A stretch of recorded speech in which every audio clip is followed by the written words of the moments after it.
Je ne crois pas. Après avoir détruit les piliers de la paix, de la démocratie, après avoir détruit les piliers de la réconciliation, je ne crois pas que le pouvoir de facto puisse avoir la force de refuser. Parce que lui aussi est inquiet.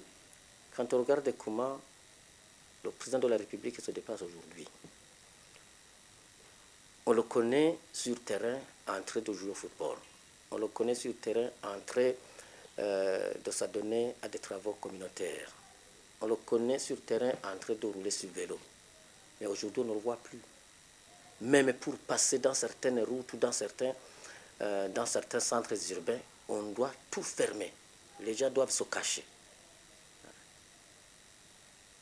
Rien ne circule sur la route. Quand on voit comment le soi-disant ministre de la Sécurité publique, comment il se déplace de chez lui au service, du service à chez lui, parce qu'il ne fait que son chemin. Quand on voit le cortège qu'il a, quand on voit l'effectif des militaires et policiers qui l'accompagnent, lui-même est inquiet.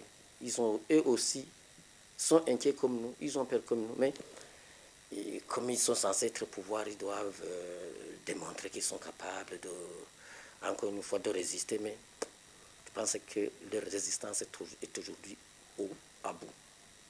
Ils seront obligés, sinon, le chapitre 7, l'article, je pense que c'est l'article 5, 4, ils seront obligés d'appliquer cela.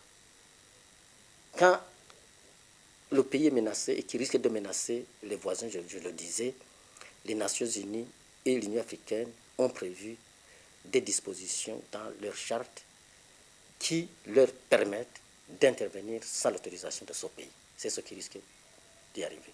En fait, si on regarde l'évolution de cette question au Burundi, de cette crise burundaise, ça veut dire qu'on est déjà à cette étape. Ce qui reste, c'est le déploiement des troupes, ou bien degré de force.